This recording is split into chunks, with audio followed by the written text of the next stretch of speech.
کہنا کہ یہ میری مشیرہ کی شادی ہو جائے گی تو اللہ تعالیٰ نے بیٹا دیتا تو ہر سال سالگرہ کر دیں، سالگرہ منانی ٹھیک ہے۔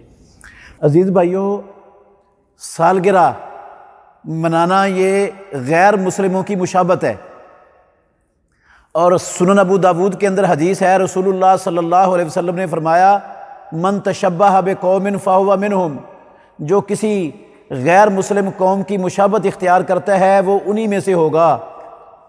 اور رسول مکرم صلی اللہ علیہ وسلم نے اپنی پوری نبوی زندگی نہ اپنی جو ہے نا وہ سالگرہ منائی، نہ اپنے کسی بچی اور بچے کی سالگرہ منائی، اور نہ خلفائے راشدین میں سے کسی خلیفہ راشد نے ایسا عمل کیا، 1.5 لاکھ صحابہ میں سے کسی ایک صحابی نے بھی ایسا عمل نہیں کیا۔